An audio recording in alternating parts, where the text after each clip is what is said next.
I want to be totally clear on something before I start this video. I love Marques Brownlee. I've been watching his videos for years and I take a lot of inspiration from them. Marques consistently sets a new standard for the quality of YouTube productions, and when he makes changes like buying a RED camera or moving to a 2:1 aspect ratio, the industry follows. That said, his team is by no means perfect, and that's where I have a small criticism. This video is not to hate on MKBHD, but to hopefully bring a small issue with his new studio to his team's attention. The issue with Marques' new studio is the acoustics.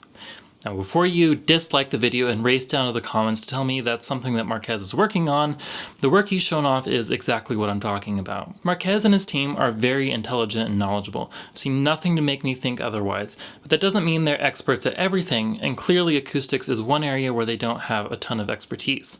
To explain what I'm talking about, let's look at some photos and videos. Let's start with the Waveform podcast studio. In his studio build video, Marques talks about soundproofing the studio as he points to acoustic materials. Having guests in here, and you can see I've started to soundproof these rooms one by one, but soundproofing and acoustic treatment are closely related, but not the same. Putting foam absorption on the wall of a room will stop echo, but it won't really stop sound from traveling through the walls. That's a minor thing though, and I don't expect a non-audio engineer to know the difference. Plus, Marques does use the correct term in a later video. And that just acoustic treatment is the number one thing for us to worry about for the entire space. So instead, what I want to focus on is this photo from Marques' Twitter. On the floor, it looks like we have some carpet tiles, and along the baseboard is some bass trapping. The carpet tiles will absorb some sound and eliminate reflections, so that's not bad.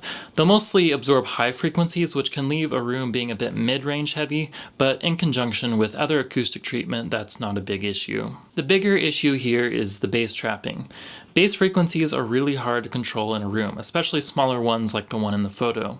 The best way to approach them is with bass traps in the corners and edges of the room, since that's where most of the excessive low frequency buildup is. So far, so good. So what's the problem?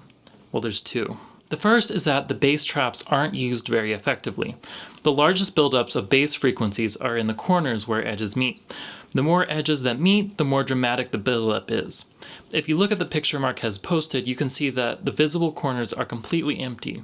It would be better to take one of the bass traps out of the middle of the room and move it to the corner. The second, more dramatic issue is that this room probably doesn't even need bass trapping.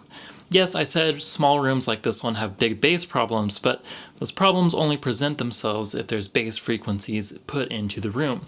By bass frequencies, I mean frequencies below 150 Hz. 90% of people's voices aren't loud enough at frequencies low enough to excite bass room modes. Based on the floor plan Marques shared, the worst room modes would be at roughly 45, 75, and 86 Hz. Nobody speaks that low. Since bass traps are pretty expensive, it would be dramatically more cost-effective to put that money into foam or rock wool broadband absorbers. Broadband absorbers would also do a lot more to stop the echo, which Marques mentioned several times as a big issue.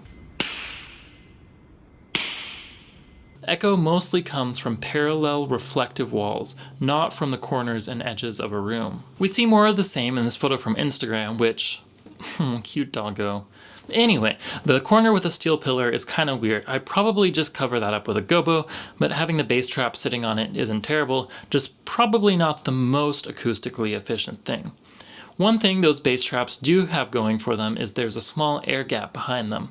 Bass treatment actually performs better with an air gap between it and the wall, which obviously the rest of the treatment doesn't have. The bass treatment could be utilized in the editing dens, since Marques and his editing team often use music or sound effects that do have lots of low frequency content, and they would want to be able to balance the volume of those properly. So what should Marques do? Well, I don't have access to the space, so I can't test it and make super detailed recommendations, so here are some more general ones. First, don't depend on carpet to do anything. It will cut frequencies above around 8 kHz, which can reduce some of the most audible echo, especially flutter and slapback, but it will make the room muddy and boxy if that's all you do. Hang some broadband absorbers from the ceiling. The ceiling looks really ugly acoustically, and a lot of echo is probably coming from up there. An acoustic cloud would do a lot. Marques does mention hanging stuff up there, but obviously how much you can hang will depend on what the ceiling is rated for. I'd also recommend splitting the larger room into smaller rooms. Not literally putting up a wall, but putting up a gobo, which will split the rooms acoustically.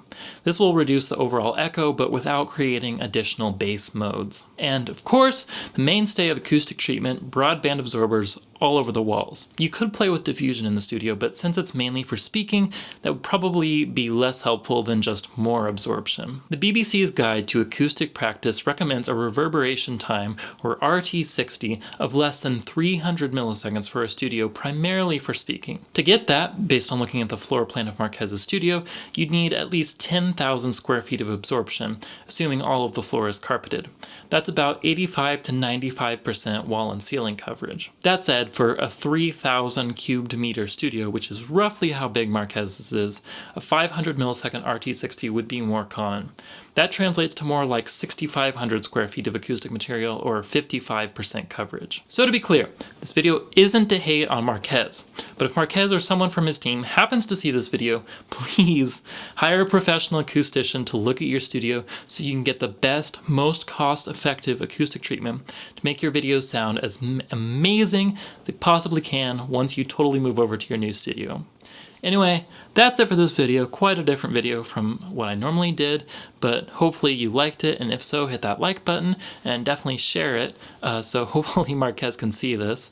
If you didn't like it for whatever reason, hit that dislike button and let me know down in the comments what you didn't like, or if you just have any other questions or comments, feel free to leave those down in the comment section down below. And if you want to see more videos like this, well, actually not more videos like this, but if you want to see more videos by me, then hit that subscribe button.